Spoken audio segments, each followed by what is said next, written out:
नमस्कार, मैं योगेश पाल आपका स्वागत करता हूं। दोस्तों, आज हमारा टॉपिक है धर्मनिरपेक्ष के बारे में।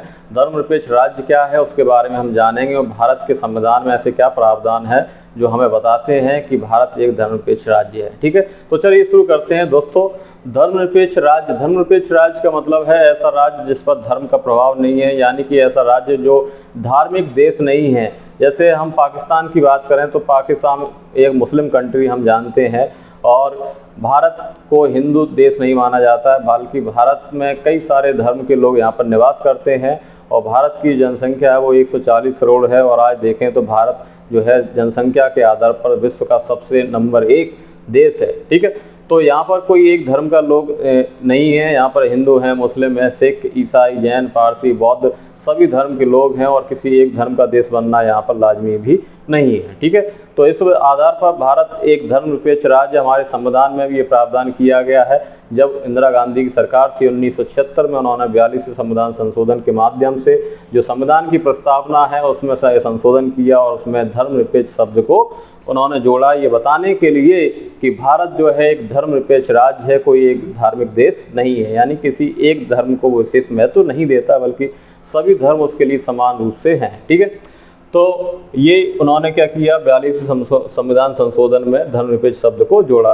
तो एक ये जो बात है ये हमें बताती है कि भारत एक धर्मनिरपेक्ष राज्य है। और क्या है, आप जानते हैं जो हमारे मौलिक अधिकार दिए गए हैं, यानी कि जो अनुच्छेद 12 से अनुच्छेद 35 तक मौलिक अधिकार हैं, फंडामेंटल राइट्स दिए गए हैं, तो उसमें जो अनुच्छेद 14 है, आर्टिकल 14 है, वो बताता है कि सभी जो नागरिक हैं विधि के समक्ष समानता समक्ष रहेंगे। विधि के समक्ष यानी इक्वलिटी बिफोर लॉ, सभी लोग कानून के समझ समान समझे जाएंगे और उन कानून समान रूप से उनकी क्या करेगी, सुरक्षा करेगी। यानी कोई भेदभाव नहीं किया जाएगा कि कोई अमीर है, कोई गरीब है, कोई हिंदू है, मुस्लिम है, ठीक है, किसी समाज का है, किसी जाति का है, इस आधार पर कोई भेदभाव नहीं होगा। इक्वलिटी बिफोर लॉ यानी कानून के समझ समानता जो हमें बताता है अनुच्छेद 14। ठीक है, फिर अनुच्छेद 15 क्या कहता है कि धर्म के आधार पर किसी भी व्यक्ति के साथ कोई भेदभाव नहीं किया जाएगा।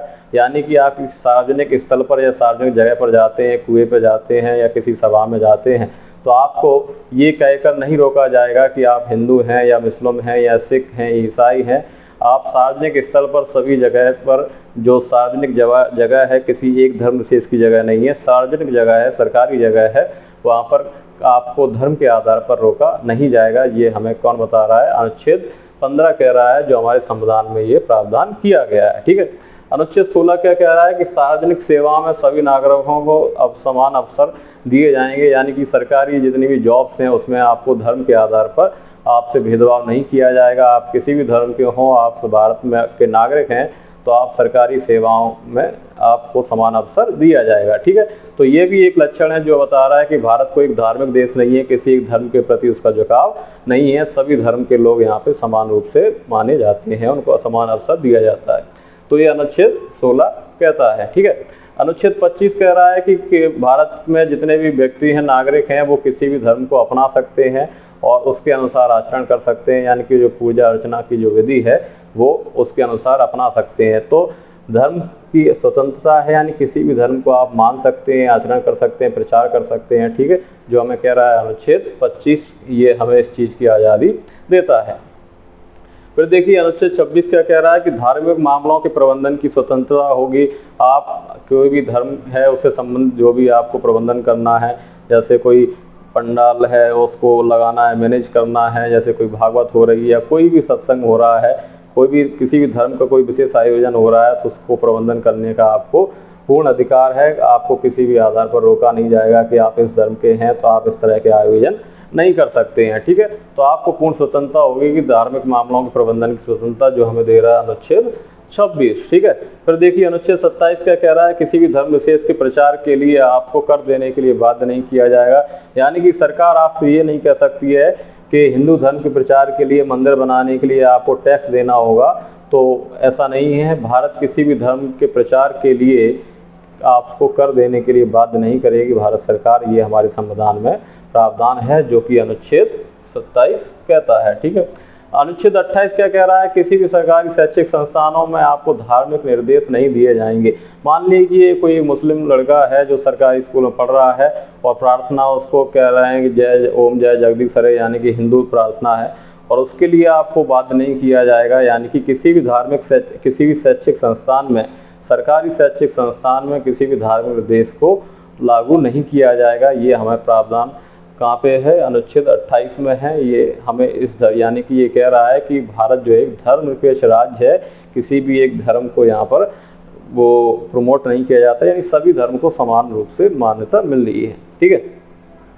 अनुच्छेद 29 क्या कह रहा है कि सभी नागरिक जो हैं अपनी भाषा, अपनी लिपि, अपनी संस्कृति को संरक्षित रखने का अधिकार है। जैसे भारत आप जानते हैं सभी बहुधर्मवादी देश है और कई धर्म के लोग यहाँ पर रहते हैं, कई सेक्ट के लोग, पंथ के लोग रहते हैं, तो उनको अपनी भाषा, अपनी लिपि अथवा अपनी संस्कृति को संरक्षित रखने का अधिकार दिया गया है, जो कि हमें बता रहा है अनुच्छेद 29। ठीक है। फिर देखिए अनुच्छेद 30 क्या कह रहा है कि जो अल्पसंख्यक हैं, जैसे आप जानते हैं भारत में हिंदू हैं, मुस्लिम हैं, सिख हैं, ईसाई हैं, तो जो बौद्ध हैं, जैन हैं, ये क्या माइनॉरिटी हैं यानी अल्पसंख्यक हैं।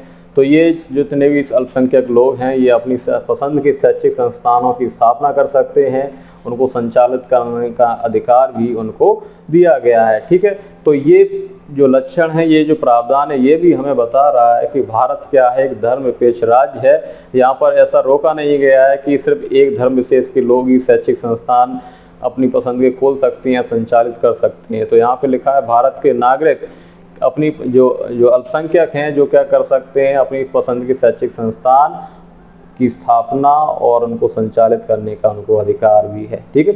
फिर देखिए अनुच्छेद 44 जो कि हमारे DPSP में दिया गया है, राज्य के नीति निर्देशक तत्व।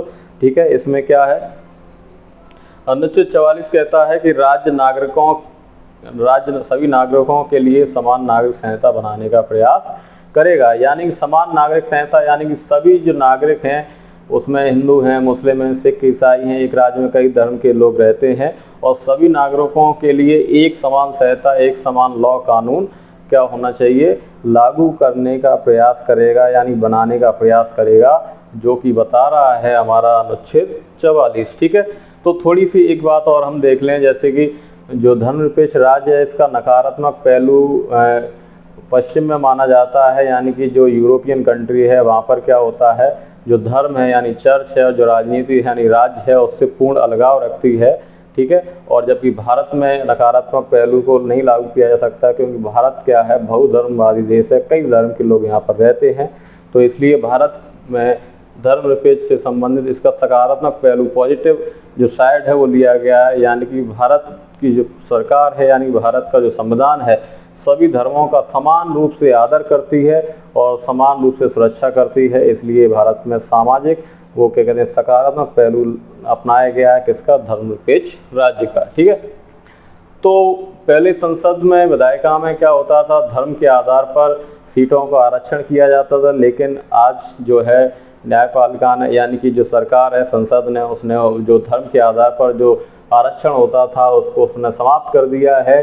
और आज जो है किसी मतलब जो सिर्फ अनुसूचित जाति और अनुसूचित जनजाति को समान लाने के लिए, समान प्रतिनिधित्व के लिए उनको आरक्षण प्रदान करता है, अस्थायी तौर पर, स्थायी तौर पर नहीं है। जब तक उनकी समान क्या ना हो जाए, प्रतिनिधित्व ना हो जाए अनुसूचित जाति, अनुसूचित जनजाति का विधायिका में, तब तक उनको आरक्षण प्रदान मिलेगा, उनको आरक्षण मिलेगा। ठीक है।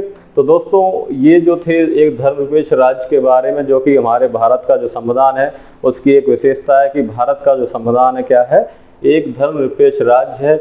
और ये जो सारे जो लक्षण हैं, ये सारे जो प्रावधान है, ये हमें बता रहे हैं कि भारत क्या एक धर्मनिरपेक्ष राज्य है, यानी किसी भी धर्म के प्रति वो झुका हुआ नहीं है, यानी सभी धर्म के प्रति समान रूप से वो कार्य करता है। और उसके सारे प्रावधान है ये हमें बता रहे हैं, जो अब अगर इनके आधार पर, मतलब इनमें से किसी भी एक प्रावधान का अगर उल्लंघन होता है तो आप क्या कर सकते हैं, अनुच्छेद 32 के तहत सुप्रीम कोर्ट में जाकर अपने मौलिक अधिकारों के हनन के लिए आप रिट कर सकते हैं, अपील कर सकते हैं और सुप्रीम कोर्ट आपकी इसमें सहायता करेगी। ठीक है। क्योंकि ये क्या है, हमारे मौलिक अधिकारों में ये रहते हैं। बाकी के जो अनुच्छेद 44 से ये क्या पर है, आपके राज्य के नीति निर्देशक तत्वों में। ठीक है। तो दोस्तों आपको एक ऐसा वीडियो लगा, आप आगे भी हमें सुनेंगे, हम ऐसे भी भारत के संविधान की जो विशेषताएं, उनके जो प्रमुख जो शब्द हैं उसके बारे में हम समझेंगे और भी वीडियो हम देखेंगे। आपने पूरा वीडियो देखा, इसके लिए धन्यवाद।